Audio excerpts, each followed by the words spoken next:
Welcome to another episode of the Everything College Basketball Podcast, your home for the latest news and analysis from the world of college hoops. Back again are your hosts, Josh Burton, Phil Dexter, and Peyton Burton.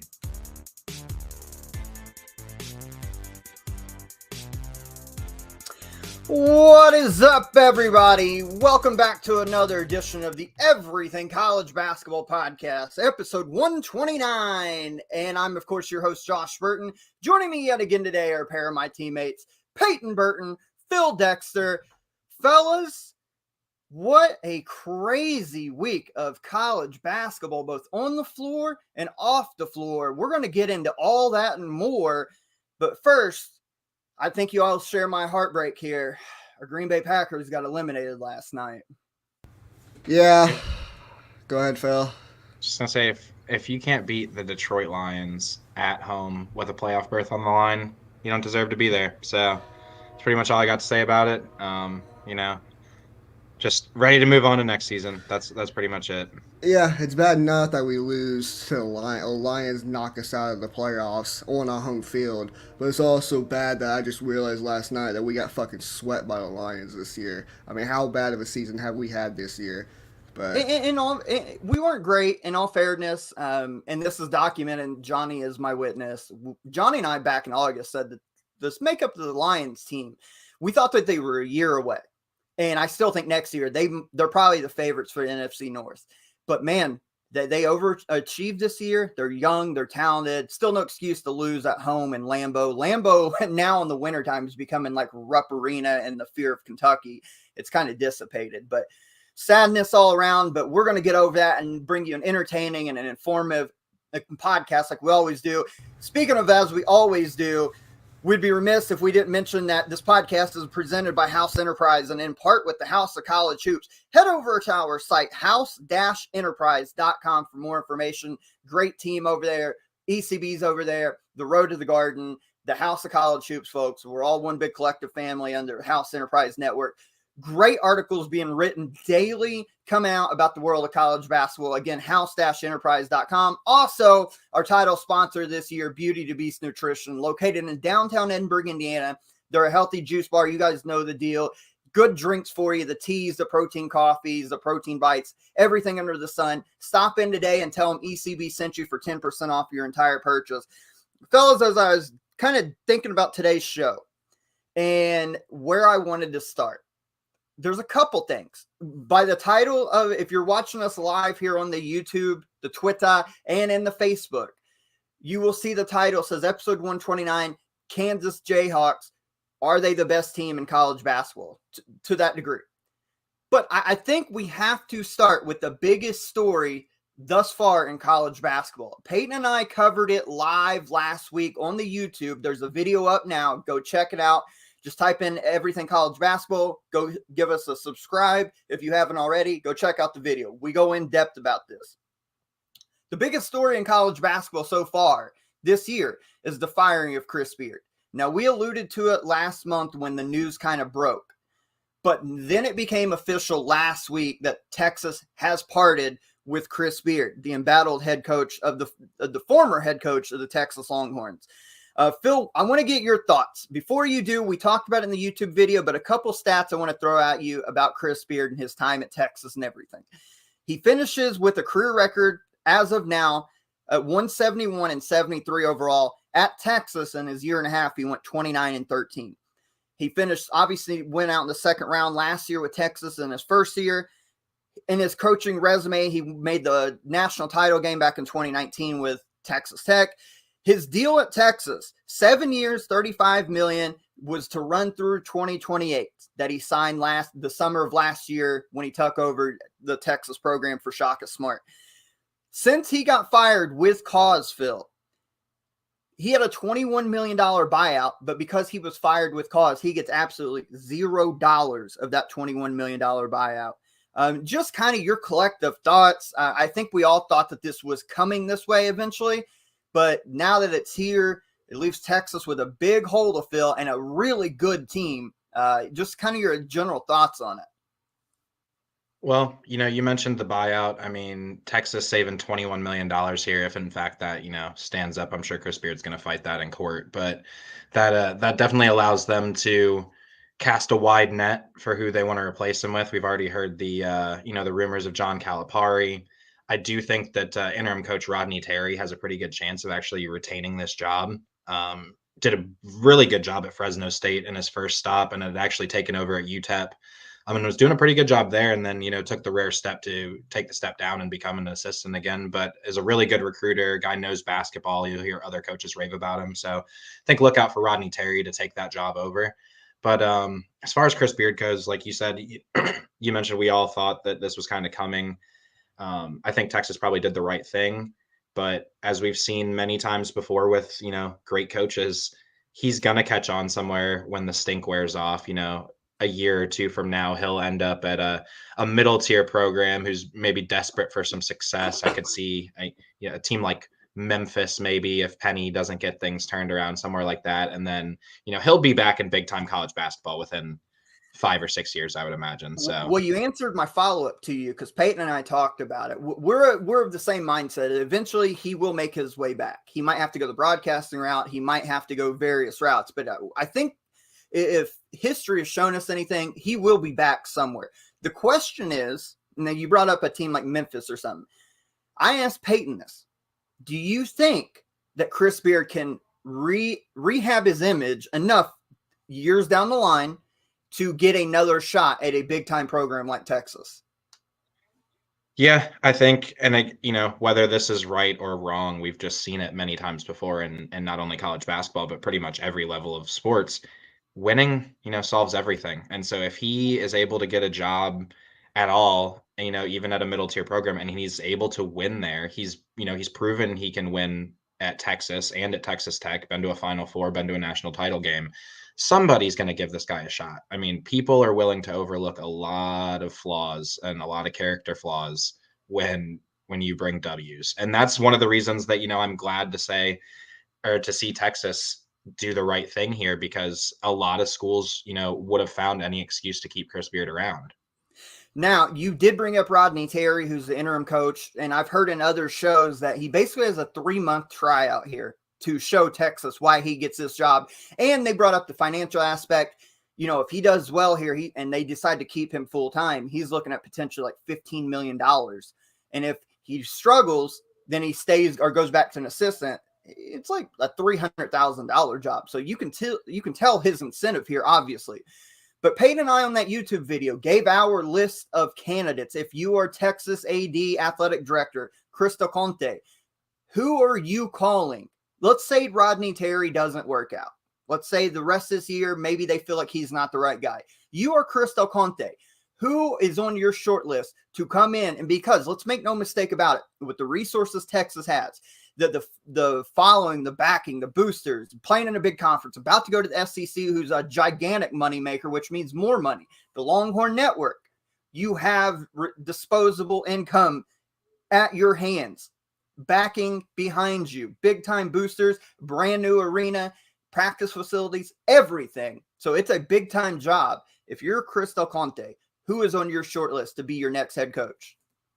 Well, I mean, your dream list, the calls you got to make are John Calipari, which again, we've obviously heard the rumors here, especially in the last day or so, that they've already made those calls or, connections through back channels.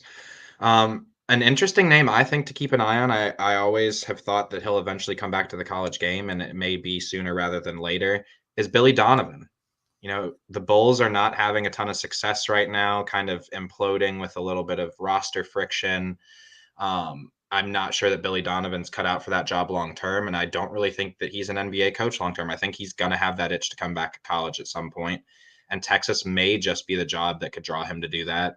I think if you're being a little bit more maybe realistic and you want somebody with ties to the program, you could go the route of like a Royal Ivy, who's an assistant currently. Yep. Yeah, assistant currently in the NBA. Doesn't have any experience in the college ranks, but is a young guy. Got the most out of his talent in the NBA. So I think he could probably develop players pretty well. So that's a name to look out for. And he has Kevin Durant's backing. When this opened up a year and a half ago, Kevin Durant pushed for him to get the job. So, I Okay, mean, so that there, never yeah. hurt. Yeah, that never Yeah. hurts. Corey joining the show, our other co-member here. Corey, I'm going to hear your thoughts real quick on the whole Chris Beard deal and who would be your short list if you're athletic director Chris Del Conte. Yeah, I appreciate you being or having me on. I mean, I think overall Texas just has way too much of image in the overall society and overall community, college basketball, and just has too much of a high standing. So I think they made the right move. I think that was the only option they really had, and definitely needed to do something to clear him of being a part of the program. A couple names. I mean, is this something that pulls away, a coach from Gonzaga? I mean, coach. I mean, is this something that Mark Few finally leaves Gonzaga for? I mean, having a program that has unlimited basically spending, has unlimited basically refunds, their own TV network, something like that. Is it something that a smaller university? Do they bring somebody in? I'm really not sure. I honestly can't say I've gotten to do too much research, and I was down in Nashville at the ABCA this weekend, so unfortunately, I've been a little bit away from the college game. I've been with college coaches, but unfortunately not getting to watch basketball as much as I want as well. Well, Mark Few's one that's not being brought up because I think it's under the assumption he's Gonzaga until he's done coaching, which could be interesting. But a couple names just real quick that we brought up in the YouTube video that are interesting that I think would be home run hires for various reasons. You're talking Jay Wright. If you can bring him back out of retirement, that's a great hire. You're talking a guy like Rick Pitino. If you're talking about X's and O's coach, you're not going to find better than Rick Pitino. Age could be a factor. Potential scandals would be a home run hire. Another guy kind of similar to Mark Few, it's assumed that he'll be there for life, but I love the hiring of Matt Painter if you can take him away from Purdue. I love that hire. Scott Drew is another name you've heard. Jerome Tang from Kansas State. So it's going to be interesting to see where Texas goes with this. Maybe they keep who they've got in place because he does a tremendous job. We all know Texas is really good. But you mentioned John Calipari. It just came out a couple hours ago, actually. The Texas, through back channels, according to Travis Branham, has already reached out to Coach Cal about the potential of him coming on board at Texas. And you hear a lot of chatter from Branham mentioned it in one of the Texas, I think it was 24/7 message boards where he broke this news. And he said he thinks if Texas offers the right package that Calipari bolts for various reasons. The progress is slowed at Kentucky. The fan base is restless. It's a potential for a new job, like a fresh start. He's obviously going to bring his recruiting class. So I want to ask on two fronts before we move on here. A, do you think Cal takes the Texas job? And B, if he does bolt for Texas, realistically, who do you think Kentucky grabs or A, gives a call to try to be their next head coach? I mean, I think it makes a lot of sense for Texas and for Coach Cal. Texas needs to make a big splash. They always have the alums they have to please, all that good stuff. Coach Cal needs a fresh start. The natives are getting restless in Kentucky. He's always going to bring in good recruiting classes, which will hype up the alumni in Texas. He'll have, a fresh clock to get some wins. And it's not the same standard at Texas. At Kentucky, it's national title or bust. At Texas, if he's going to Elite Eights and Final Fours and they're playing entertaining basketball, he's going to be a hero there. I mean, they've never won a national title in basketball. So I think it's a perfect fit. And I think Kentucky, honestly, would probably not be too sad to see him go. I'm not really sure who they would look at to replace him. Again, a name I just brought up, Billy Donovan, would probably be in that conversation. I can't see Rick Pitino being somebody that would be considered, as big of a name as he is. Obviously, I just don't think, that Boy, they can go back. That would be apropos, though. Imagine Slick Rick comes back to the kingdom and he's re-energized and the fan base takes back to him. Because I'm telling you right now, there is a segment of the fan base that would take him back. And X's and O's, he's going to be great. But could he recruit at the level Kentucky's used to and expects? If he could do that, man, that would be it would just be so apropos. He comes back, starts winning again, ends his career at Kentucky with Final Fours and national titles. That would be wild. That'd be wild. That'd be so crazy. Hey, how about I want to give you my short list since I am a fan, and I want to hear your guys' thoughts. If I am Mitch Barnhart, obviously this job, and a lot of people say, outside of Big Blue Nation, take that away, but a lot of people with a lot of smart intelligence in the world of college basketball say Kentucky's the best job in America. So if it is the best job in America, you should be able to theoretically have the pick of the litter. If I am Mitch Barnhart and Cal moves on finally, there's 3 names at the top of my list I'm calling. I'm calling Jay Wright and bugging the hell out of him to get him out of retirement and bring him in. I'm calling Sean Miller second, because you talk about a guy who can recruit and obviously coach and has the big experience. It's not new. He went to Arizona and they were really good before the scandals. He's came back to Xavier. We see what they're doing right now. He would thrive at Kentucky. Third name, calling Scott Drew. What do you guys think about those 3 names? I think any of the 3 of those guys could succeed there. Scott Drew, I'm not sure about. I think that might be too big of a job for him as far as the fan base goes. I could see him having a lot of friction. He's not a very likable guy in a lot of ways, so I could see him not getting along with the fan base. A name I want to throw in there real quick and just hear what you think of: Mike Boynton from Oklahoma State. Oh, that'd be. He's got a lot of connections in the high school world and recruiting. I mean, it would be a big step up for him, but I think it's the kind of job where getting that prestige along with the connections and stuff he already has, I mean, he could have a lot of success there. I like that name. I think that's like a tier B. I think if you swing and miss on like the 3 I mentioned, plus guys like Muss and Nate Oates, if you miss on those guys or don't think you can get them, then I think that's a very interesting name. A coach that we talked about for the Texas job, Josh, when we did that video, and I mentioned it then. This dude is a candidate for any job that opens up, and that's Ed Cooley. Yeah, Cooley would be X's and O's. Could he recruit at the level that Kentucky fans are used to would be the big issue, but the on product would be fun because they're going to play their ass off. Yeah. Yeah, my only concern with Cooley would just again be not that he's an unlikable guy in any way, but just I don't know that he would want to deal with the fan base. It's going to take a certain type of personality to go to Kentucky as well. Well, they always say the reason guys like Calipari and Pitino were so good at this job is because you have to be part basketball coach, part politician. You have to go around. You have to shake the hands, kiss the babies, embrace what it means to be a Kentuckian and a Kentucky Wildcat, because it's more than just the basketball coach. You have to do everything because it is arguably the best job in college basketball, and the fans have high expectations.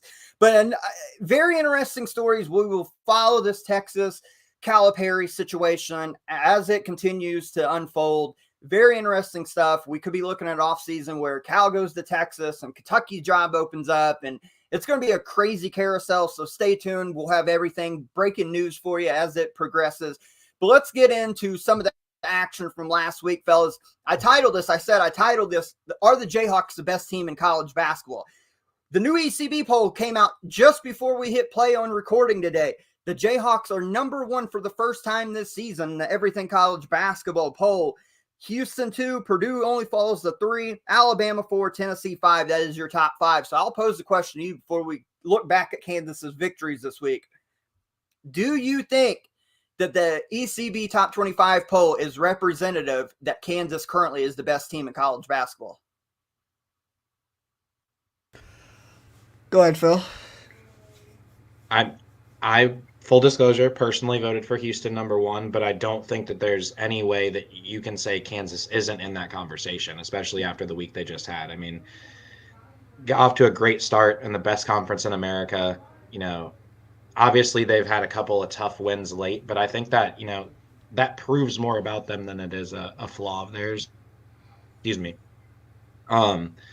So I think they're a top 5 team. I just like Houston's experience at guard. I like Marcus Sasser.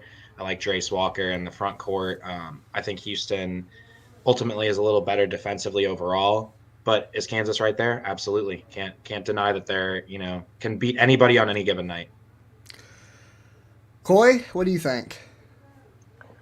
I along with Phil, voted for Houston as number 1. I think Kansas is right there in the conversation as well. think just overall play, they continue to just shine in big games in any moment. I think easily they're in that conversation. I know Peyton's going to be in full support of them as well. Well, Peyton, before you answer, I want to say I'm going to agree with you because I know obviously we are going with this, and I'll agree with you because what sold me on Kansas as the best team in college basketball on January 9th is the last week of action. Coming from behind at home against Oklahoma State that had you dead to rights to win that game. Going on the road, whether it's a controversial call or not, I know I pissed some Kansas fans off on our Twitter. Yeah, I mean, a foul. Hey, a foul's a foul, though. Like even Fran Fraschilla said it was a foul, right? Yeah, but you pull off a tough road win, a very tough road win, okay, against Texas Tech on the road, and then to go in a place that we talked about last week, a house of horrors for you, and dominate West Virginia. That the last week of action has shown me that Kansas is the best team in the country right now. Yeah, I mean, no offense to Houston. I think Houston's right there at number 2. If you want to say Houston's number 1, that's fine with me, but I think Kansas has played a tougher schedule. I mean, Houston's best win is going at Virginia and beating them, which is a really good win, don't get me wrong, but Virginia has struggled here recently in a couple weeks.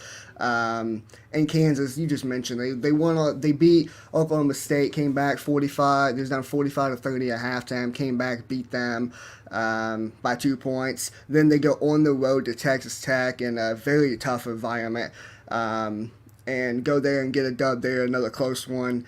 KJ Adams played well in that game. Dwan Harris had like 5 of 5 from the three-point line, like 18 points or something like that. Played amazing. And then come to West Virginia in Morgantown, in a place that Kansas has been snake bit ever since West Virginia moved to the Big 12. Very difficult place for Kansas to beat West Virginia. It's the game that West Virginia was chanting "fuck you, Dick" and Dick is small to Grady Dick, and I'm pretty sure one person in the crowd said, "Grady Dick, you're ugly." Completely shouted out, and I heard it on the broadcast, and I started fucking dying laughing. I texted Cook about it, and he started laughing too. To come up with a 76-62 victory on the road at Morgantown, West Virginia, they led the game. They started the game up 6-2, like 17 minutes and 42 seconds in the game in the first half. And then Kansas went on a run and never looked back. And it was like an 8-point margin pretty much the rest of the game. So, I mean, Kansas is the best team in the country. To me, Grady Dick's either second or he's top 2 best freshman in the country. Jalen Wilson's top 2 best players in the country. And Dwan Harris, I don't give a shit what anybody says. Dwan Harris is the best point guard in the fucking country. Prove me wrong. Well, since he started, the ability to shoot the basketball has made the difference. He was always great defensively, but his shooting ability has skyrocketed his value. In this game at West Virginia, he goes 3 of 6 from the three-point line. Something last year he never does. He don't do that a couple years ago. So that development has been huge for Kansas. Phil, they are playing small. We talked about it preseason. The one concern was the lack of interior play because Bill Self loves 2 bigs at a time with a big man rotation to play the high-low game. He is playing small ball. Kansas is playing out of their mind good right now on both ends of the floor. KJ Adams' development from his freshman year to sophomore year now has been a massive jump for the big man. Kansas looks the part on both ends of the floor. They were up 71-49 with just under 7 minutes left to go in this game, in a place where they have been losing more times than winning. Phil, what a string of games the last month or so since the Tennessee loss Kansas has been on. Absolutely. They're getting hot, but I do want to see how they, continue this through Big 12 play because, we've talked about this last week of games, but, West Virginia is 1-5 in quad 1 games. Oklahoma State is 1-5 in quad 1 games. Texas Tech is 0-4 in quad 1 games for a combined 2-14. So, we do need to see them against the Baylors. Obviously, Baylor has struggled these past couple games as well, but has the talent that can match up with Kansas. The Kansas States, the teams that have actually won some big games, but you can't hold it against Kansas that they're handling their business right now. Again, we've mentioned they've struggled at West Virginia. Whether West Virginia has been good or not, Kansas has struggled at West Virginia. So to just go in there and handle their business is a big win for them. So, again, I think that they have the resume that's as good as anybody, but I do want to see how they continue to stack up against the teams in the Big 12 that are a little bit more talented. Well, we're going to find out because, as you mentioned, the best conference and the deepest in college basketball, there's no off nights in this conference to go run and hide. There's no gimme games. And this is a Kansas team that's top 15 in both offense and defense. They're 23rd in three-point percentage shooting, a whopping 38.2%. And the schedule, I'm not going to read all of them, but the next months, they've got Oklahoma, Iowa State, their next two at home. Then they play the rivalry game at Kansas State, where it's going to be very interesting. Then they get TCU at home, at Baylor, at Kentucky, the return game against Kansas State, and that leads us to February 4th and an away game, Iowa State. That's a brutal stretch coming up. No easy games. We're going to continue to find out a lot about this Kansas Jayhawk team. But in my humble opinion, as we sit here on January 9th, Kansas is the best team in the country. Let's talk about a team that still a really good team, but they've been struggling a little bit. They had a get-right game this last Saturday. But the UConn Huskies took another L. We talked about it last week when they lost to Xavier, the first one.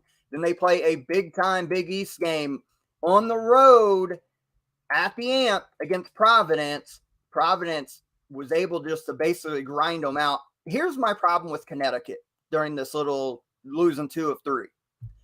I feel like they're settling for the three-point shot too much. And I know they're shooting 35.7%, 84th in the nation. But in those losses, even the Creighton game that they end up winning on Saturday by 9, you go look at the Xavier game, you look at the Providence game, I feel like they are settling too much for the three-point shot instead of attacking inside out. Thoughts kind of on that, and then looking back at this Providence win. Providence, damn impressive. Ed Cooley's got Providence atop the Big East, 6-0 for the first time in school history, and it's kind of crazy for a team that won the conference last year, but I think they might be better this year. I think they might as well. Bryce Hopkins hit 27-5 in this game. I mean, he's just been a completely different player than he was at Kentucky. And to be fair, he didn't get too much playing time when he was at Kentucky either. But this kid just flat out balling this year. He might be Big East Player of the Year. I think he gets my vote for Big East Player of the Year. Sanogo's been playing great so far to start the season. But if I had to vote right now, I think Bryce Hopkins is probably the best player in the Big East Conference. He's just playing lights out. Well, and aggressive. You want a sign that he's aggressive? In this win against UConn, Phil, he shot 15 free throws by himself. He goes 13 of 15 from the foul line. You don't do that without being aggressive. He's been awesome. You know, he had that 25 and 21 game like a week or two ago. He's been awesome. UConn, obviously, I think they're just hitting that little stretch right now that most teams have where it's hard to maintain 13, 14, 15 wins in a row. And like you just mentioned with the Big 12, the Big East is really hard to win on the road. I mean, there's a lot of tough environments to play in. They had to get that win on Saturday against Creighton. And it's impressive with Kalkbrenner back. A lot of people sort of, after Creighton had won a couple in a row, were saying Creighton was back from the dead. I'm not so sure that's the case yet either. I'm not quite sure I'm ready to give Hopkins Big East Player of the Year over Sanogo, but if Providence ends up winning the conference, I don't think there's any way you can not give it to Hopkins. I mean, I don't even know what to say. Like, if they somehow win the go ahead. Well, he's been such a mismatch. He's 6'7". Is he a 3? Is he a 4? I think he's somewhere in between. He's like a 3.5, right? But when he plays as a big that handles the ball and brings the ball up the floor, that can pick and pop on you, that can post you up in smaller mismatches, that can definitely crash down and rebound, that can drop passes if you try to double him, he finds the open guy. And then it helps that we talk so much about lack of guard play or good guard play, and as in the terms of Kansas and some of these other teams, is the difference in March. Look at who he has around him that's helping him out too. You can't double and you can't key in so much on Bryce Hopkins, because if you do, Noah Locke had a terrible year last year at Louisville. He's back playing like Noah Locke from Florida. He had 17 in this win over UConn. Devin Carter, the South Carolina transfer, has been playing really well. Jared Bynum, he only played 9 minutes in this game. I think he's dealing with some injury issues, but when he's rolling, he's playing really well. Like, Providence is a complete team. They don't have like this crazy superstar that like some other teams do, but the collective, and I think you can say it's the Ed Cooley effect, Corey, but as the collective, Providence is one well-oiled unit, and they are just steamrolling teams right now. Yeah, no, absolutely. I think Providence is going to be that team that just continues to roll and get better and better as the year goes along. I think Cooley's done a great job and continues to grow the overall program and the state of it for where they're wanting to get to. I think you guys kind of touched on it. The Big East. Wow, I can't talk. The Big East is a tough place to play on the road, and I think it's just going to continue. Providence is going to turn some heads at home. I think they're going to slide a couple of away games. And I don't think there's a tougher environment in the Big East basketball than playing at the AMP. Absolutely not. They're 10-0 at home when they're playing at the AMP, or formerly known as the Dunk, whichever the one you want to fucking call it. I don't really care. But they're not going to. We mentioned it last week. 29-1 over the last year and a half. We mentioned it last week because I think me and you both predicted Providence to win this game. They're not going to lose very many games when they're playing at the AMP. It's just not going to happen. That environment is just too tough. They came off of this game was played on January 4th, 3 days after the New Year, and I don't think they had students there because I think students were still on a week break or a winter break. Yeah, Christmas vacation. And the fact is, there was still loud. You see Ed Cooley on the sidelines pumping the crowd up and them getting extra loud for this game. It's a tough environment. To me, it's a top 5 environment in the country. Absolutely. And the last thing on this, Phil, for Connecticut and Providence, I've seen UConn fans. Obviously, when your team loses, you got to blame something besides, you blame officials, you blame this and that. I've seen a lot of UConn fans on Twitter complaining about the foul discrepancy should I say, because Providence shot 35 of them. They go 29 of 35 from the foul line, and UConn only goes 10 of 19. But if you watch the flow of the game, the most aggressive team, which was Providence, got the calls because they were attacking the rim. And if you want to blame something, UConn fans, blame the fact that you shot 5 of 22 from 3. Like I said, you've fallen in love a little bit too much with the 3-point shot. And when they're not falling, this is what happens. Yeah, no, that's what I was about to say, is you can't expect to not have a big free throw disparity when one team is attacking the rim all night and then you're just settling for 3-pointers. I mean, what do you expect? You're not going to draw a bunch of fouls on 3-pointers. So, yeah, I think, like you said, teams always have to find some sort of, or fans, always have to find some sort of excuse for their team. And UConn's still going to more than likely win the Big East, in my opinion, but Providence even being in the position that they are right now is a major shock to me. And the free throw disparity, this is Big East basketball. On the road, in a tough environment, you're not going to get a majority of the calls.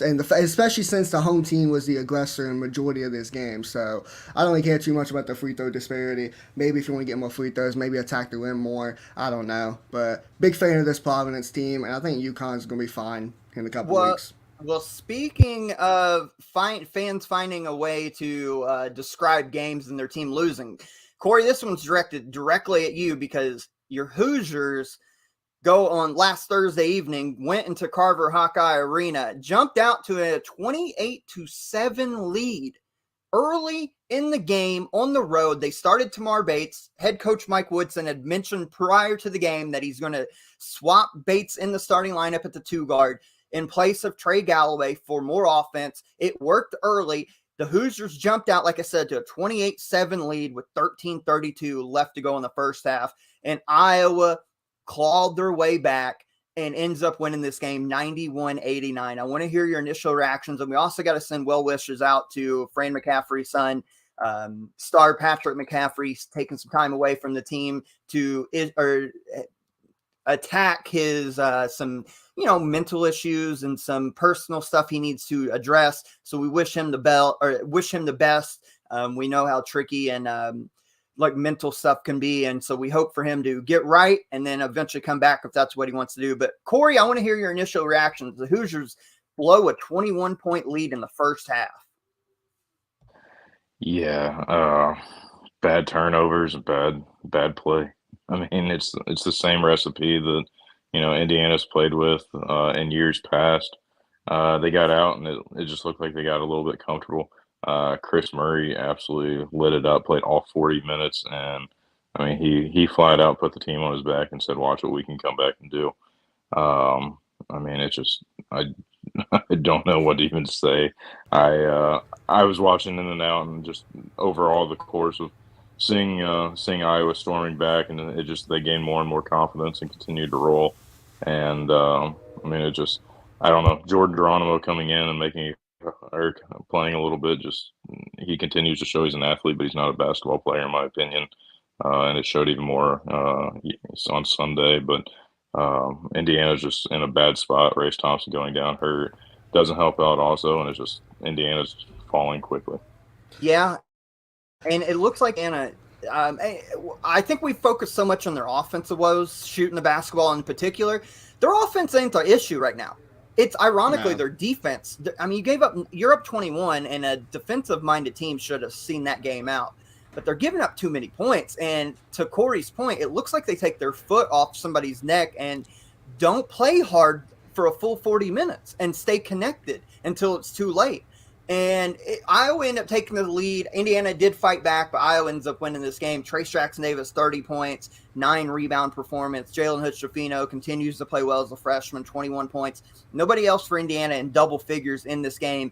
You mentioned Jordan Geronimo.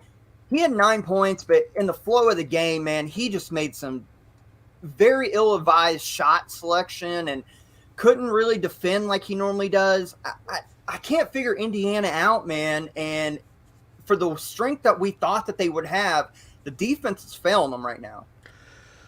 The thing is about IU when I was watching this game is they shot really well from the three-point line. 8 of 15, 53% from the three-point line. That's been a big discussion all season long. Can they hit shots? That and free throws. That's the biggest thing I'm looking at right here. They missed 9 free throws, 17 out of 26, 65%. You can't do that when you're on the road. You got to hit, if you hit 3 free throws, you win the game by 1 point. They got out-rebounded 37-32. They had more assists than Iowa, 21-16. This is a game that they should have won. They should have closed it out. They were up 10 points, 50-40 going into the second half, and gave up 51 points in the second half. And as far as Iowa goes, Corey, you mentioned it. Chris Murray went absolutely ballistic. Probably his best game of the season so far. Played all 40 minutes, 30 points, 10 rebounds. This could be the turning point of this Iowa team. Connor McCaffrey played well, 16 points. Wibaka played 19 and 10. This could be the turning point for them, and they could start to put all the pieces together and see if they can make a march towards the Big Ten. Well, this weekend too. Just the other day, they went into Rutgers, which we know is a place you don't go get wins, and they got to win. So it's a couple in a row now. Maybe Iowa is turning the corner. But Phil, kind of your thoughts on this game and Indiana as a whole, because Corey mentioned it. They're already down Xavier Johnson. They lose Race Thompson this game, and it doesn't look good. An official diagnosis hasn't came in yet, but it looks like he's going to miss a lot of time, if not the rest of his career here at Indiana. The wheels seem to be falling off at IU right now. Yeah, I mean, outside of TJD and Jalen Hood-Schifino, who's been awesome, they don't really have a whole lot they can rely on. But you mentioned it; it hasn't really been the offense that's been letting them down. In this one they give up 91 points, and it's Chris Murray who's really the one I was most impressed with from this game. Obviously, he's been having a good year, but been a little banged up. Finally getting healthy, but did his best impression of his brother Keegan. Just was scoring at all 3 levels. Went 3 for 6 from 3, but was getting to the rim. Hit some mid-range jumpers. Like you guys mentioned, he played all 40 in that one. He played all 40 in the game before as well against Penn State and had 32 points, and then 34 minutes against Rutgers. And that win on Sunday, excuse me. So Chris Murray finally getting healthy has been a huge difference for Iowa, but I'm not really sure what Indiana can do to right the ship at this point because they are just so beat up with injuries as well. I mean, there's not anybody that's really, walking through that door that can make a huge difference for him right away. So it may be more of a struggle than we expected for Indiana in Big Ten play. And then Iowa may be bouncing back. Like Peyton said, this could be the sort of turning point of the season. Yeah, and we mentioned, and I was talking to a good friend of the show, and Johnny Stroud, which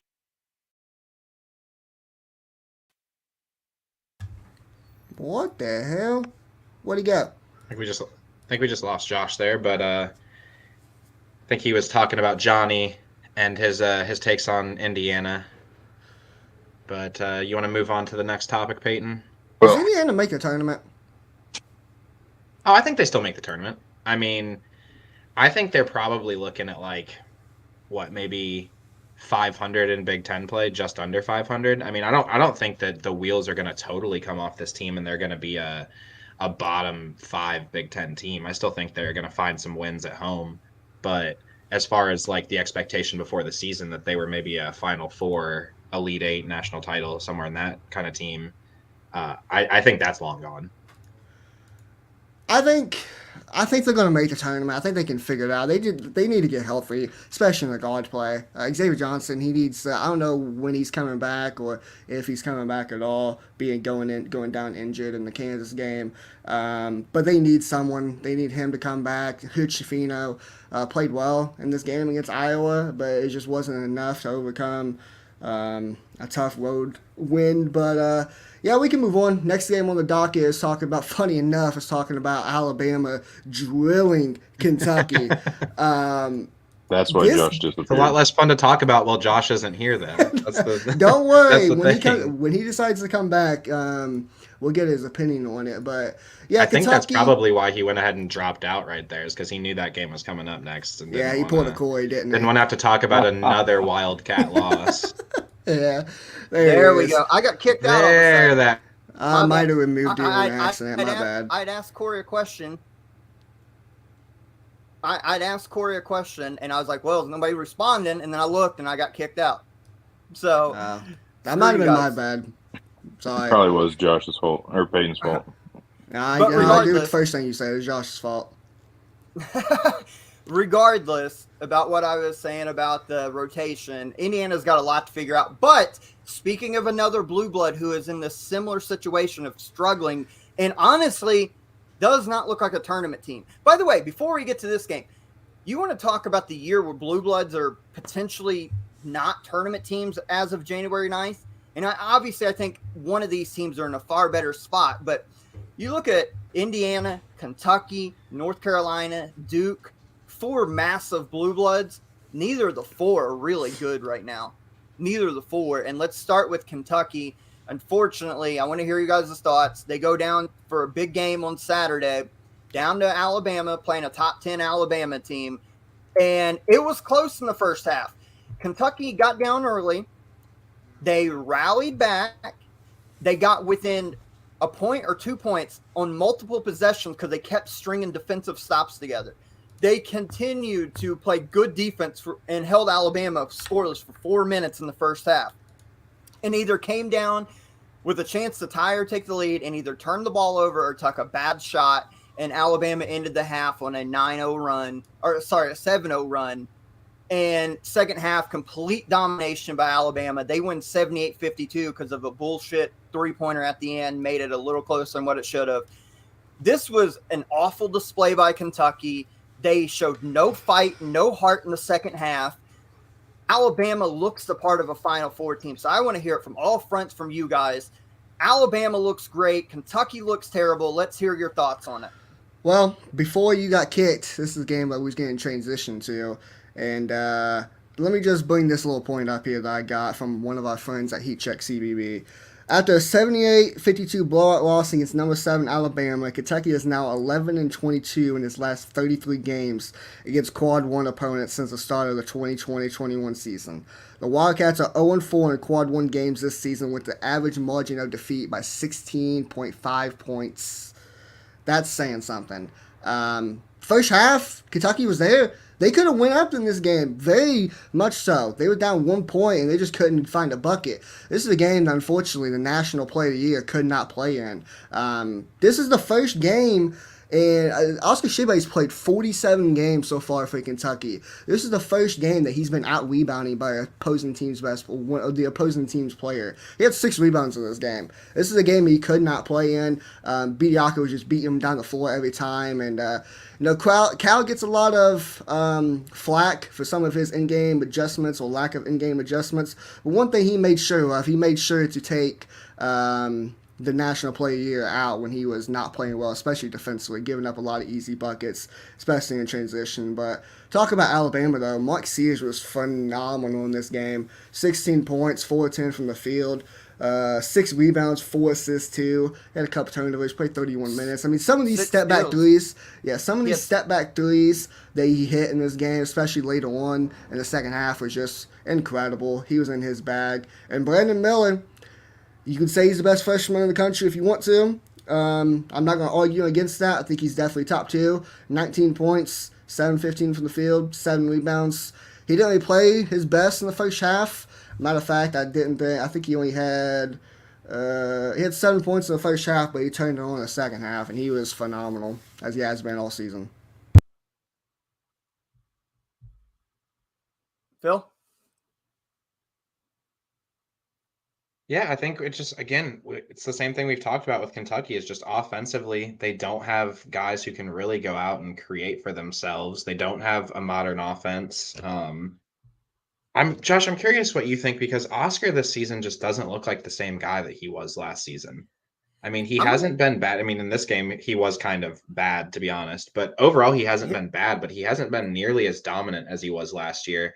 And he just doesn't look like, he doesn't look physically the same either. He just doesn't look almost like as explosive. Well, if we remember the start of the season, he had knee surgery. So do you think that has something to do with it? It might, and I won't put it past it. That I'm sure it's got some lingering effect, and he probably came back too early, if we're being honest. But man, I want to give credit to Facebook member. He's been with us for a long time. He's a West Virginia guy. He said last year that Oscar Tshiebwe, his first year at West Virginia, he played his heart out. He made the fans fall in love with him. He did the rebounding. He did all that. But the second year at West Virginia, he had a letdown. He kind of stopped doing what he was doing. He would play hard, but he had a bad year. And he said he's going to do the same thing at Kentucky. And we all blew it off, especially after last year. Well, he commented after this game on the game thread and said, I told you. He did the same thing at West Virginia. And he's got a point, because Oscar last year, playing hard is not in question. With a lot of players, we talk about the effort. Like Indiana, we talk about the effort plays. Oscar's always going to play hard. You don't have to coach him on that. But he does some shit that is so infuriating. Do you know what his plus minus for this game was? Negative 20, negative 25 when he was on the floor. He was minus 25 and plus minus on the floor. He played 23 minutes, 4 fouls. He only had 4 points and didn't get those till very, very late in the game when Kentucky was down almost 30 points. And it's because when he plays bigger guys, the bigger, more athletic guys, you look last year what Tennessee did to him with Jonas Idu. And what was their big guy? I forgot his name. It just escaped me. But they dominated him for the most part because of how big they were. He plays below the rim, and when you're a below the rim guy, you've got to be explosive. He tries to powder puff stuff instead of dunking through somebody as big as he is. We saw last year, he improved his jump shooting ability to stretch it to 14, 15 feet. He doesn't do that anymore. And then if you get further in breakdown in tape, there's some great people. Hoops Insight on Twitter does great breakdowns after every Kentucky and Louisville game. He talks and shows examples of Oscar spacing. He runs to the ball instead, and it does not help the spacing of the offense. And then the rest of the team around him doesn't help out, because when he gets the ball in the post, everybody knows the ball's going there, and he's not a great passer out of the post and out of double teams. Alabama literally put 5 people around him because, A, he's not going to pass out of the post, and 2, the spacing doesn't allow for him to have any passing lanes. Oscar's effort is there, but his ability has declined, and it is hurting a team that desperately needs somebody to take over. And this team, I do want to give credit to 2 people. I know it's hard to pick out stars, quote unquote, when you get blown out. I thought Xavier Wheeler did everything he could do in this game. 15 points, hit some shots, was in control, only 1 turnover. I thought he played decent, and I thought in the 15 minutes he got, I thought Damian Collins was fairly good in this game. But everybody else was dog shit in this game. Jacob Toppin gets hurt, so we don't know how long he's out. It's another road loss. You've come to expect it from this Kentucky team over the last couple of years, and Alabama looks the part. I mentioned to a couple people the other day after the game, it is okay to lose. I mean, it's never okay, but if you're going to lose to a top 10 Alabama team on the road, even by 5-10 points because it kind of got away from you, fine. You cannot be down almost 30 and then show no fight. It's unacceptable whether you're Kentucky or who you are. And they just laid down and let Alabama do whatever they wanted to them. And to be fair to Oscar, I mentioned he only had 4 points, 1 of 7 from the field. A lot of that has to do with Kentucky, like you mentioned, Kentucky's spacing. These teams are starting to pack the paint on Oscar, surrounding him with 4 or 5 guys down the paint. And the only way he's getting any buckets if he runs in transition or if he's getting an offensive rebound and going straight up with it. And that has a lot to do. Kentucky has to hit shots to help him out. Because if Kentucky starts hitting shots, then they're going to have to extend their defense up, start playing more on the perimeter. And it's going to allow Oscar to have a little bit more freedom down low. But the thing is like they're not hitting shots, and we thought they would be. 5 of 20 from the 3-point line. You can't do that when you're playing on the road at Alabama when they're going to be able to hit shots. I mean, they went 8 of 22 for themselves. Definitely a lot, not the greatest 36%, but definitely a lot better than Kentucky. Fellas, you know what annoys me? Fellas, you know what annoys me the most? And Phil and Corey, I'll let you talk on this.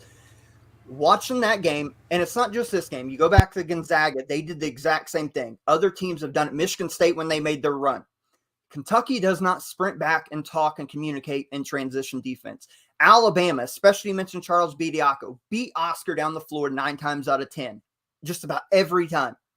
They look confused in transition defense when they miss a shot, long rebound, or like Missouri did it to them, even on makes. Push the action, Kentucky scrambles, they don't talk, they give up a layup or 3.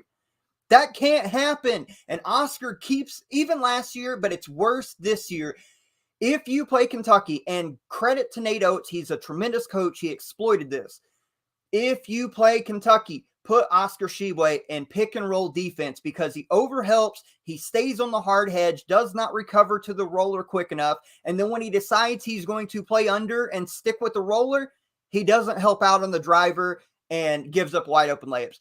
The key to playing Kentucky is very simple as pick and roll. Put Oscar in the pick and roll. Make him defend because he is not good at defending pick and rolls, and he's not good at running back in transition. Josh, in past years with Kentucky, especially at this time of the year in January, even when the offense isn't clicking, what is one thing they can always count on in past Kentucky years? Like the offensive rebounds and running the floor? Well, it's the defense, too. The defense is normally really good. They're 50th in KenPom. They were 35th last week as the time that we was talking about this game.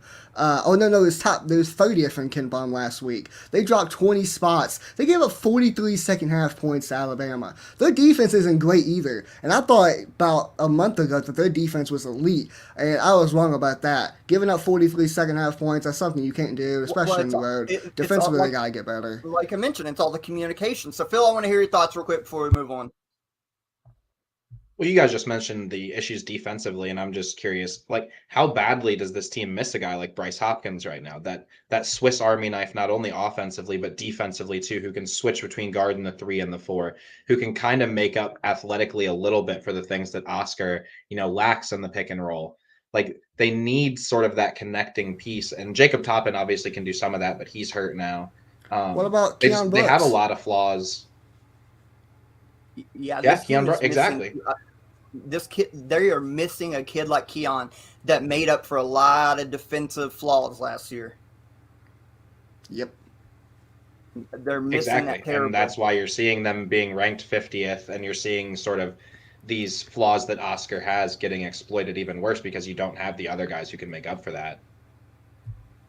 Yeah, Kentucky's in real trouble if they even make the tournament right now as we sit here January 9th. Not good. I mentioned Duke, Phil. They took a loss where they got embarrassed last week to North Carolina State. Real quick, your thoughts on Duke, because here's my thought on them. We aren't really talking a whole lot, besides you being in a lot of games, we're not talking a whole lot about Duke this year. And that would never happen under Coach K, for good or bad. Even in their bad year a couple years ago, we always talked about Duke. I feel like some of the luster and the star appeal has already started to wane on Duke just because we're not talking about them. They're a good team, not great, but we don't know really how good they are.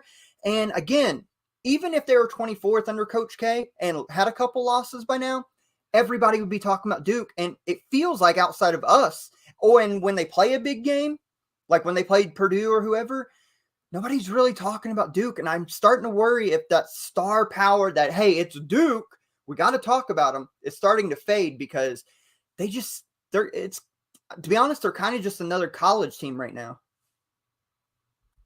Yeah, I'm not so sure that it's as much the star power, the luster fading off them as it is just like they're not under the constant microscope. I mean, I think it's sort of a good thing that this team can be ranked 24th and go through, the struggles that a lot of teams do have during the course of a year and not have to have that microscope on them of, oh, Coach K is the coach. Like you mentioned that team 2 or 3 years ago that struggled. Like a 17 and 15 team shouldn't be on ESPN every day getting talked about. Like most teams that are on that level aren't getting talked about like that. So I think in a way it's a good thing, but in a way it puts a lot of pressure on you. So I think it's almost better for this team right now. They're not a national title contender though. I thought they would be at the beginning of the year. I thought they had the talent to do that. And I still think overall, they're a very talented team, but like Derek Lively isn't nearly as far along as we thought he would be, particularly offensively. He's a really good defensive player, but he just doesn't add anything offensively. Dariq Whitehead is starting to show flashes. Again, he had 18 points the other day, I think. But they just can't do anything offensively without Roach out there, which is a huge problem for them. I honestly see them as a team who's going to like finish probably third or fourth in the ACC now. And a first or second round exit. Yeah, I mean, it's an odd year in college basketball. I mean, you look at a team like Kansas State had a tremendous week this last week. They got the nation's 10th longest win streak, Corey, right now at 8 games. They beat Texas in a crazy game, 116-103 at Texas. And then Saturday, they go play at Baylor and win in overtime 97-95 in a high-level college basketball game. Kansas State looks the part of the real deal. They got one of the best backcourts in college basketball right now with Marcus Noel and Keontae Johnson. This is a really good Kansas State team. Also around the Big 12, you had that TCU Iowa State game where Iowa State was able to stop TCU's big win streak. The Big 12 is insane right now. Any other games around the country? We didn't even talk about really Purdue taking their first loss of the year. Rapid fire real quick. Some of the other games that caught your eye from this last week college basketball. Just real quick, just go a little bit back to the Duke games. I just want to talk a little bit more about that. Phil, I'm glad it took you to January to finally agree with me when I made my preseason predictions having Duke third or fourth in the ACC conference. So I'm glad you finally came around and started to agree with me on there. You watched them a lot this season. Hold on. Are you also had UNC first and Virginia second, which I'm not sure isn't looking so hot right now. So Virginia just beats them. Virginia ACC losses already. Yeah, but the top of the conference is Clemson and fucking Pittsburgh, and they're both undefeated. So I mean, that's going to change here soon. But Purdue, talk about Purdue. We mentioned Purdue went at Ohio State. I ended up watching the game. Fletcher Loyer, game-winning shot to end the game. Ohio State led majority of the game. Purdue struggled. They couldn't really hit shots, especially in the first half. Second half, they started to sell it in. And Zach Edey started to play like a national player of the year like he is, or like he has all season long. And it took Fletcher Loyer to hit a game-winning shot. Purdue almost lost 3 games in a row. They could have lost 3 games in a row. And just 2 weeks ago, we were talking about them being one of the best teams in the country. They got to get some stuff figured out. But going at Ohio State in the Big Ten road game, it's going to be tough to win road games in the Big Ten. Well, they did it. And congrats to them because they played especially well in the second half. Yeah, you mentioned it, Peyton, and even they struggled in the first half yesterday against Penn State. Now, granted, Penn State was hitting absolutely Penn State was hitting fucking crazy shots, but Jalen Pickett's been fucking unbelievable for Penn State. I think they're looking like a tournament team right now. Have to give a shout out to Illinois getting the 10-point win against Wisconsin on Saturday. I was a little surprised at that, especially considering the loss of Sky Clark from the program the day prior. They had to have that win. They're kind of teetering on the bubble right now. Those are sort of my 2 bigger games of the week. I'm going to go with Northwestern. They just continue turning heads, continue shooting the ball well, went into Indiana, forced a bunch of turnovers. Indiana made it close with the 84-83 loss, but I think, Northwestern, they had a 17-point lead. At one point, Indiana tried to claw back, but they just continued to make the shots and make the plays down the stretch. And then the other big game that I wanted to talk about was Washington State knocking off Arizona, a top 5 win for the first time in program history in 122 years, picking up that 74-61 victory on Saturday. Washington State, not really a premier program, but knocking off a top 5 team on the road. Yeah, that's a good point. And Arizona, sorry, Peyton, but Arizona, as great as they looked in non-conference, they've been really unimpressive in Pac-12 play. They got the 2 losses now in Utah and Washington State. They probably should have lost to Washington earlier in the week at home. They've not really looked great in Pac-12 play, and I can't figure it out. Yeah, no, they've looked decidedly average in Pac-12 play. I'm glad you mentioned that Washington game the other night, too, because they got outplayed in that game for the majority of it. Should have lost. I'm not sure if it's just the fact that, these other Pac-12 teams have seen them enough that they have a scouting report on them, which is sort of something we talked about in the Big Ten with Purdue, last week, that, as dominant as Edey is against the rest of the country, he just doesn't dominate the Big Ten quite the same way because, coaches have seen him multiple times and have had a chance to game plan for him. And I think that's kind of what Arizona's running into as well. And how about this? Last week, this team was co-mid-major team of the week. New Mexico. There's no undefeated teams in the country anymore. New Mexico has lost 2 in a row. They lost January 3rd on Tuesday at Fresno State, 71-67. Then they turn on January 7th, Saturday. In the pit, loses to UNLV 84-77. There is no more undefeated teams in the country. Indiana's undefeated record is safe for another year. How about New Mexico losing 2 in a row? Yeah, dropping both, man. It'd be interesting to see if that slide that happens, when you lose your first one, if it'll continue or if they can figure it out. But what we're going to figure out now is we're going to take our one and only commercial break of the show. We're going to let some ads play, pay the bills around here, and we'll come back. We got some big games in college basketball and conference play. We'll be coming right at you right after a word from our sponsors. What's going on, everybody? This is Josh here, and I'm here to let you know that we've teamed up with SeatGeek this season to get you the best deals for tickets to your favorite teams. SeatGeek takes the confusion out of buying tickets, and they are here to give you some great deals. Get in on the fun and head over to SeatGeek, download their app, and use code NCAA Hoops Digest for $20 off of your first purchase. What's going on, everybody? This is Will Tondo, the co-founder of House Enterprise, and I'm happy to announce that the Everything College Basketball podcast is now part of the House of College Hoops Network. We're really excited to bring you some premier college basketball content this season, so check out the website www.house-enterprise.com for all of our content creators, all of our college hoop stuff, and we're excited to get this season rolling. What's going on, everybody? This is Conrad here from Everything Pro Wrestling, here to let you know that Everything Pro Wrestling is a show by the fans, for the fans. Every Monday, we are live at 6:05 Eastern Standard Time with Clash of the Podcast, where you can listen to myself and my tag team partner, Sean Hubbard of Hubbard Wrestling Weekly, talk all the latest and greatest in pro wrestling. You might even find an old school topic or two as well mixed in.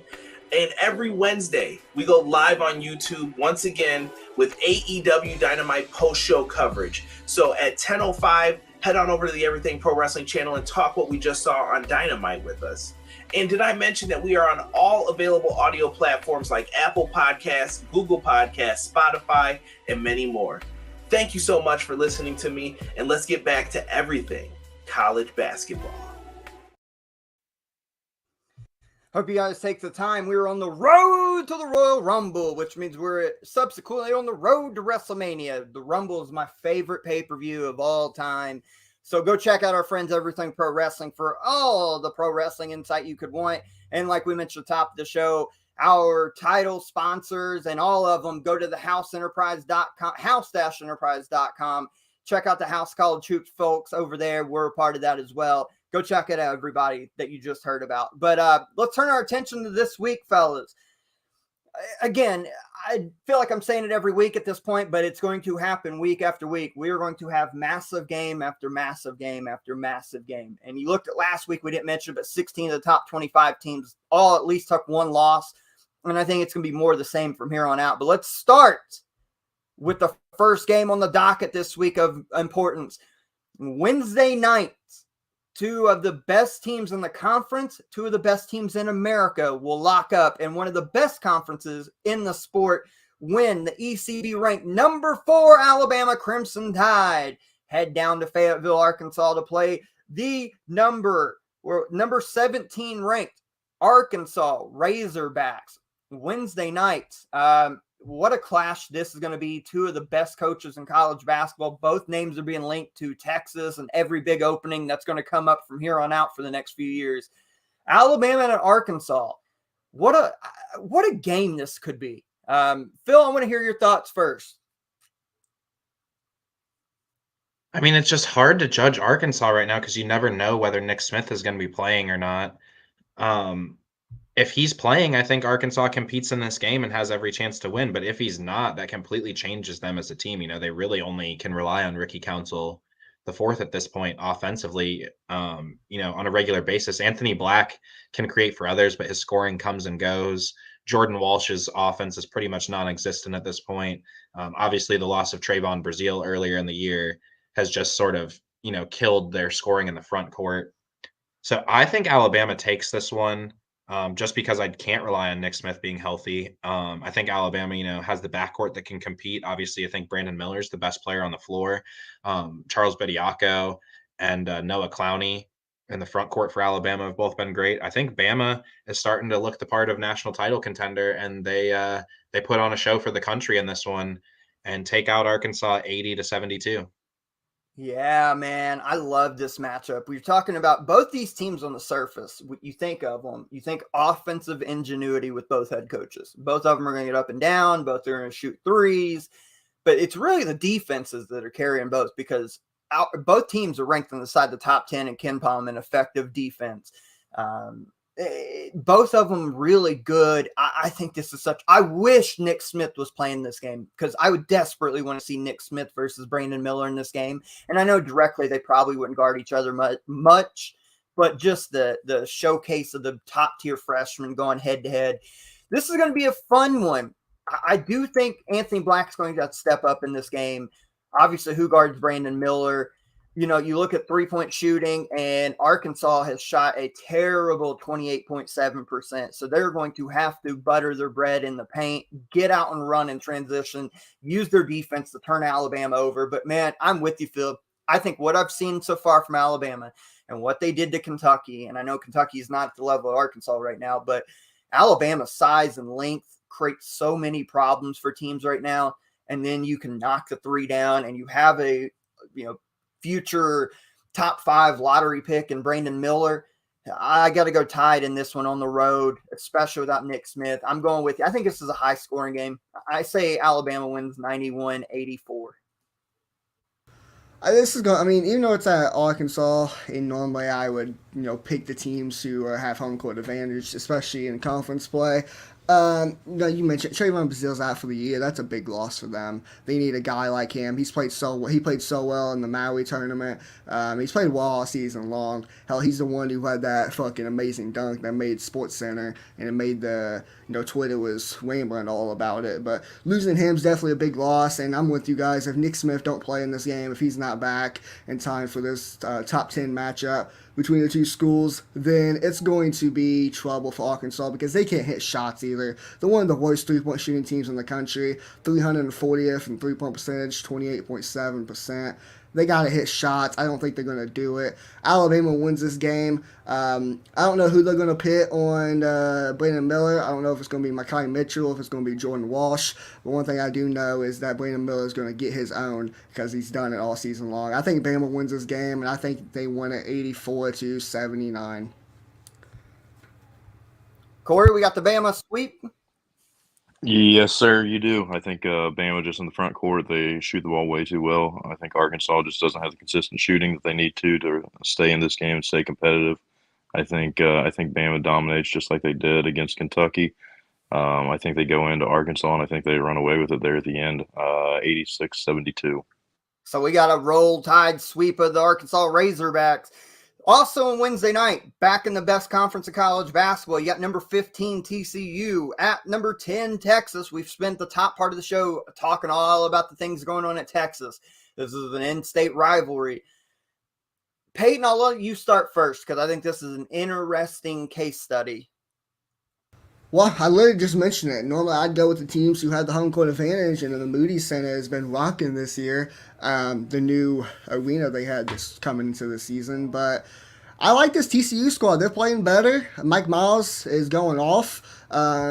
He's been playing great so far, and it has a lot to do with Damian Ball coming back from suspension. Damian Ball is playing more of the one, letting Mike Miles play more of the two, and let him go get buckets. Big fan of this TCU squad. I think TCU gets the job done. TCU wins this game, I think 81-77. Yeah, I'm with Peyton here.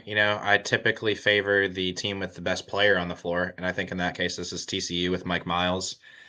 He mentioned Damian Baugh, but Emmanuel Miller and Micah Peavy have both been really good for TCU as well.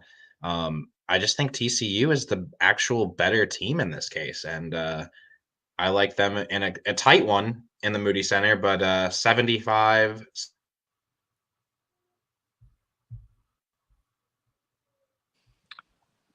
I'm gonna flip the script. I think that this one's gonna be taken by Texas. I think the Moody Center's gonna be rocking. I think people are gonna be really curious to see what the team looks like after Beard got let go.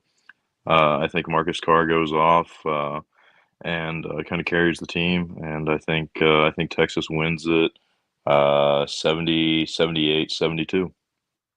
I think it's going to be interesting. I think Texas definitely wants to slow TCU down and grind them, and I think TCU is okay with that. TCU's three-point shooting percentage-wise concerns me.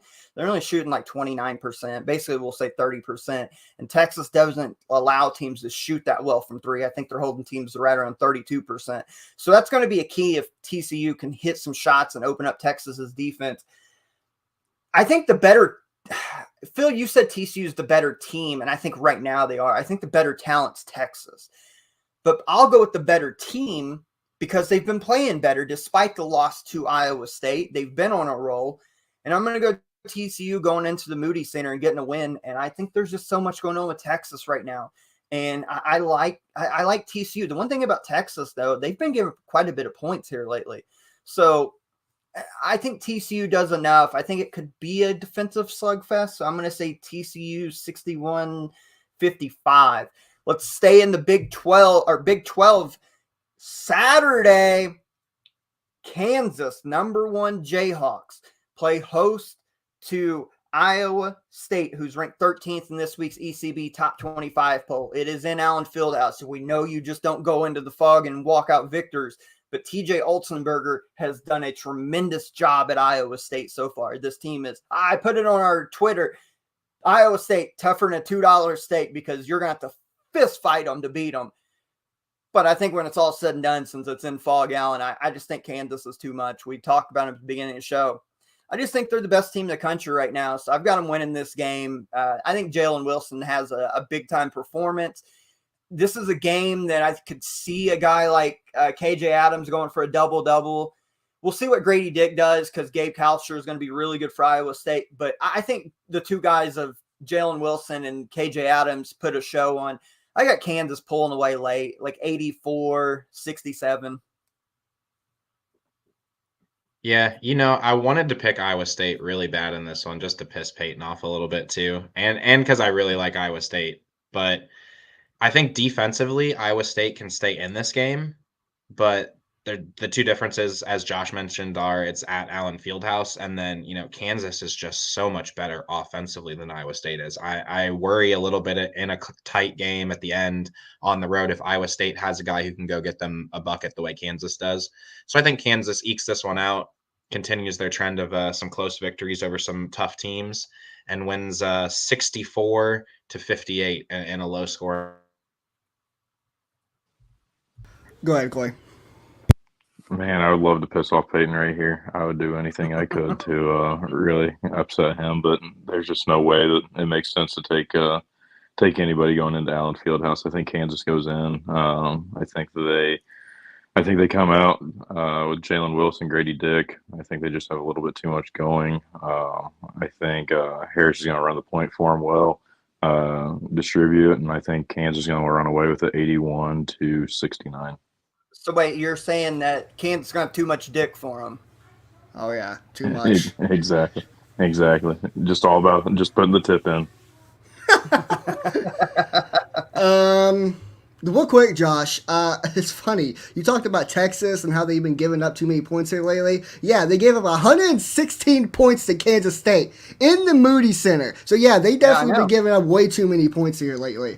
But transition to this game, Kansas wins this game. I think Ohio State's been incredible to start the year off. They've been playing well. What did I say, Ohio? Yeah. Close enough. Still a four-letter word. Iowa State has been playing well to start the year off, especially in the Big Ten. But I think being in Allen Fieldhouse, being in Fog Island, it's going to be too tough for them over Matt Shawan Harris, best point guard in the country. I think he's going to be able to drop some dimes, get some steals. Jalen Wilson is going to do what he does best, get some points. And like you mentioned, Josh, I think KJ Adams will be the difference maker. He's going to use his athleticism and ability to run the floor, and he played big. He's the one who got that game winner against I think Oklahoma State, and then he got the game sealing bucket against Texas Tech. Yeah, he's been playing well ever since that Tennessee loss. He had a great game against Missouri, and he's just kept the momentum. Played well against IU, and he's been playing well second half of the year. So very impressed with how well he's been playing.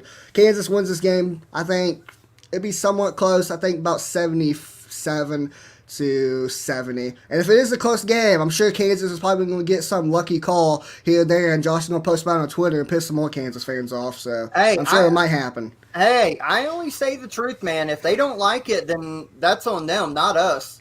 We only speak what we see, and what we see is a foul. So we're not biased. We're not biased. You know damn well if it's one of our teams, we call it out. So yeah, it could be bad, but at least they ain't fucking dealing with North Carolina fans. Am I right, Phil?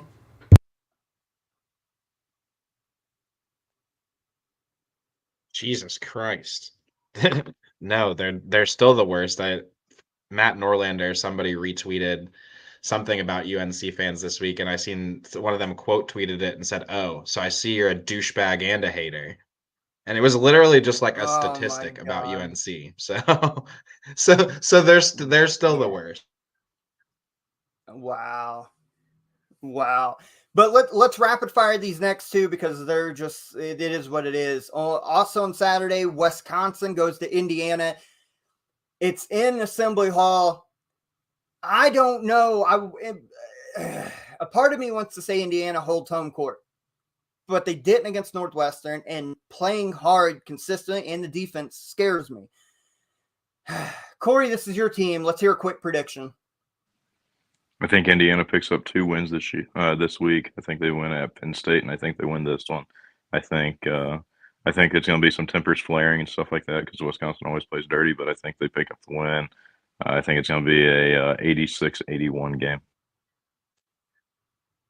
Phil? Yeah, I got to go with Indiana here too. I think the home court makes the difference.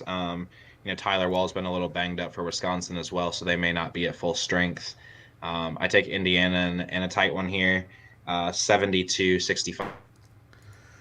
I think Wisconsin's pissed off after fucking getting beat by 10 on the road to Illinois.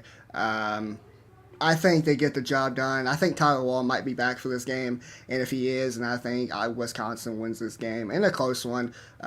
Indiana's guard play. I mean, they haven't since Xavier Johnson went down. They haven't played the best. TJD is going to do what he does, but I think Wisconsin goes into another Assembly Hall, but this time come out on top in a close one. Wisconsin wins 75-73. You guys talked me into it. I was seriously debating because I don't know where Indiana's head's at, but I think for this one they'll get up enough. Assembly Hall is still going to be packed and loud. I think Indiana squeaks one out. They haven't beat Wisconsin in a couple of years, so I think Indiana wins. Probably an ugly one.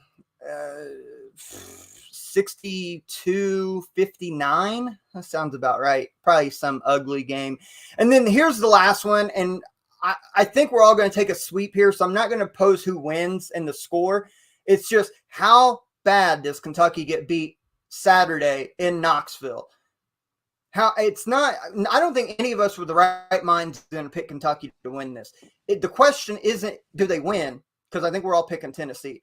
How bad do they get beat by Tennessee and Knoxville? Well, I mentioned earlier the 0-4 and quad 1 opponents, and by a margin of 16.5, so I'll just stick with that fucking spread. I think they're going to lose by 16 points or more.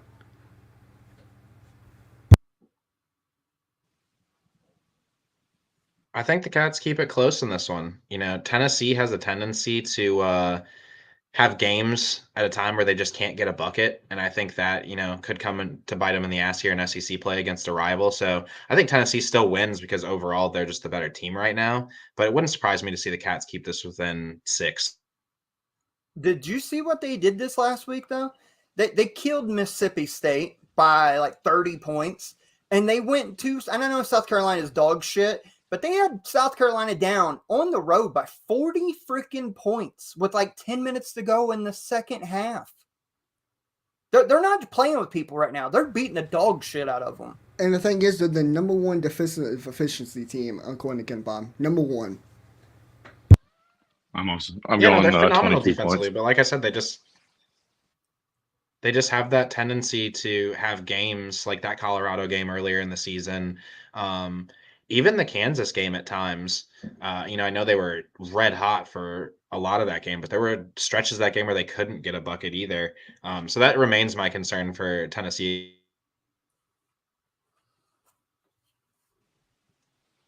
I don't know if you heard, but I'm just going Tennessee win by 22. So I think they're going to run away with it.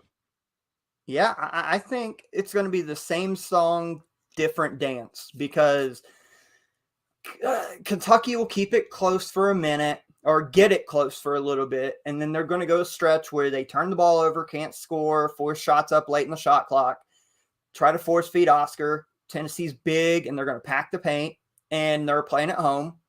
And I think the game gets out of control early in the second half, like the Alabama game, like Gonzaga and all the others. I think Tennessee gets up by 25 or more at one point, and Kentucky gets some garbage buckets late, and I think Tennessee ultimately wins by 18. But this ain't going to be fun. This ain't going to be fun. Tennessee's going to use Kentucky as a punching bag because even Kentucky's best teams in the last 5-6 years go to Knoxville and get beat. Like last year, they beat the shit out of Tennessee at home. They had a top 5 team. They go to Knoxville, and I know Ty gets hurt and all that, but they beat the shit out of them. And there's no reason for me in my mind to think that anything other than that's going to happen. So I say Tennessee ultimately wins by 18, but it's up by 25 or more in this game. Let's go real quick. This week in history, January 9th, 2010, Wisconsin upsets previously unbeaten and number 4 Purdue 73-66. It was Purdue's first 14-0 unbeaten start since 1994 when they had the big dog. Wisconsin was led by Jordan Taylor, who had just gotten the starting lineup, 23 points. Jason Bohanna had 20. This is the Purdue team, if you remember, that had Robbie Hummel. They had E'Twaun Moore, Jawan Johnson, the great Purdue team that should have went to the Final Four that year had Robbie Hummel not got hurt. Let's go. Also, team of the week this week, Phil. We got to go with Kansas State, right? I mean, 2 huge Big 12 wins, 3 dating back, to a week ago against West Virginia as well. Kansas State climbing into our rankings up to number, I believe it was 12. Was it 12?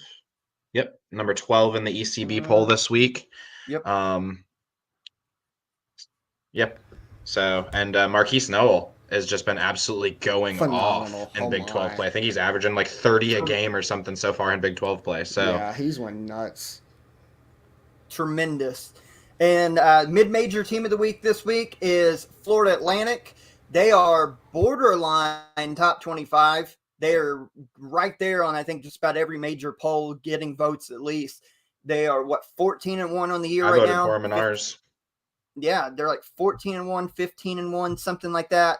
Doing a tremendous job. 14-1, yeah. 38th in KenPom right now. It shows you how well they're doing. So that is our team of the week and mid-major team of the week. Let's move on to shout-outs. I'll do mine rapid fire real quick. I'm just going to shout out new head coaches this year. Specifically, Jerome Tang at Kansas State and Dennis Gates at Missouri. Kansas State's 14-1 in Jerome Tang's first coaching job as a head coach at Kansas State, and Dennis Gates is 13-2 at Missouri. Both tremendous. They're a combined 27-3 in their first year at their respective schools. Just outstanding. Great job. Shout out to the new head coaches. Jalen Hood-Schifino, even in the loss, 33 points against Northwestern. We talked about his 21 at Iowa. The kid is an underrated freshman right now. We talked a lot about Brandon Miller and Grady Dick and the likes. Jalen Hood-Schifino is doing all he can for this Indiana team, scoring the basketball better than what we thought, specifically shooting the three ball better than we ever anticipated. He's doing all he can. There's just not a lot of help from him right now. And then my other one, staying in the Big Ten, shout out Northwestern, 12-3, tied for second in the Big Ten at 3-1 right now in the conference. Big wins at Michigan State, at Indiana, beating Illinois. Northwestern's, as we sit here on January 9th, is an NCAA tournament team. Who wants to go next? Just go ahead, go Peyton. Fuck it. I guess I'll go myself. 3 shout-outs this week. 2 college basketball, 1 not. But I'll go ahead and start with the 1 not. Shout out to everyone who has helped played and really helped Damar Hamlin. A scary situation on Monday Night Football.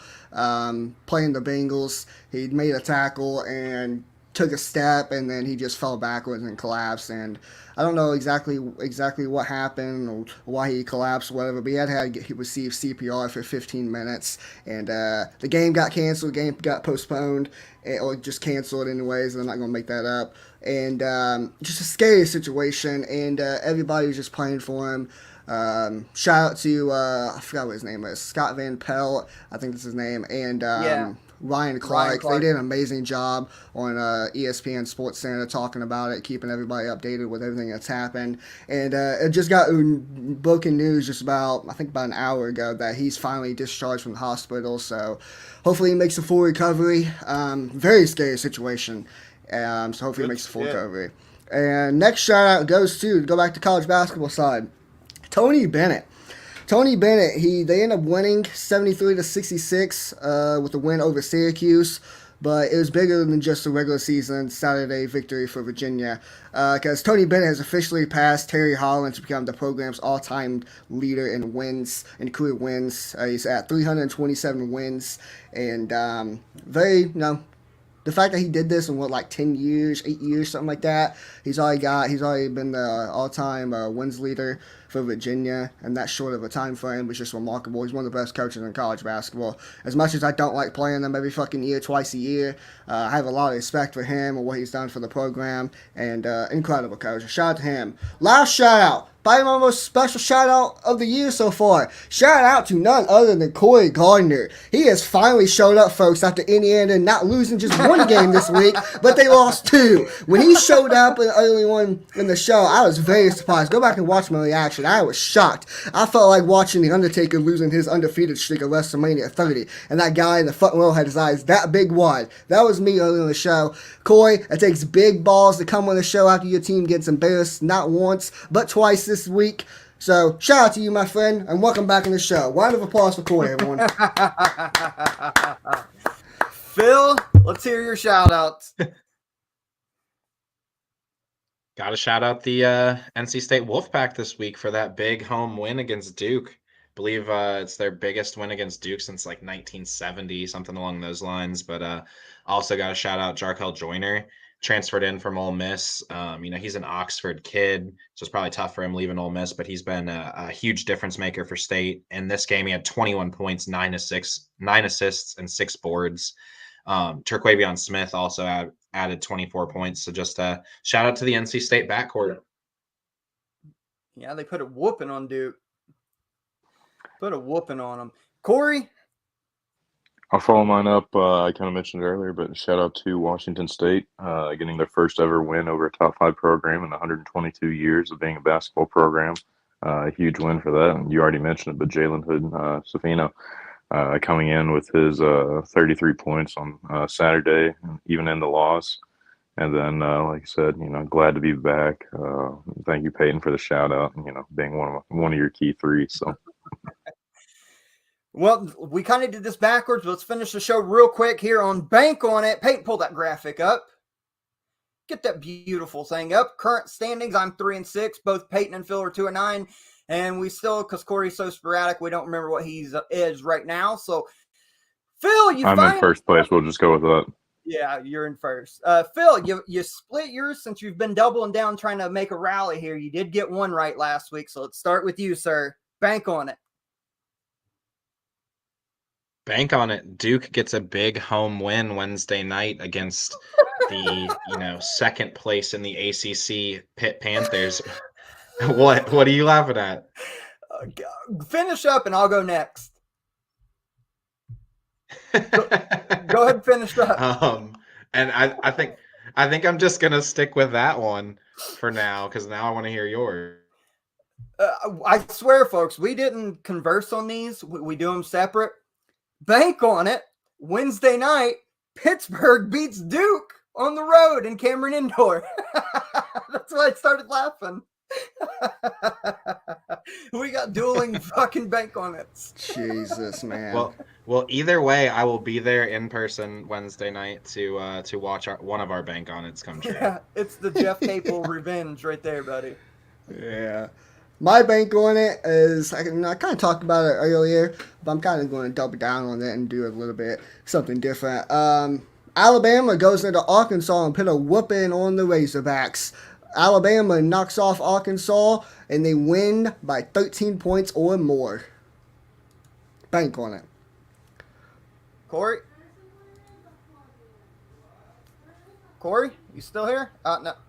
Corey? Corey! You sucks. That didn't work. Shit. Well, what looks like we lost Phil. Corey's on mute. I think this is a good time as any to go ahead and wrap up episode 129 of the podcast. We hope you guys enjoyed it. Next week, we will be joined by a couple special guests. We will reveal them as the week goes on once we make sure we got everything completely locked down. One of them will be Jonathan Warner. I know I got spoiled it there, but Jonathan Warner of makingthemadness.com, talking some bracketology, excited for him. And we got a lot of good stuff coming at you for the big episode 130. And until next week, keep an eye and see if Clemson's still unbeaten and leading the ACC. But until episode 130 next week, we hope you guys enjoy the college basketball this week. Stay safe, and we will catch you down the road.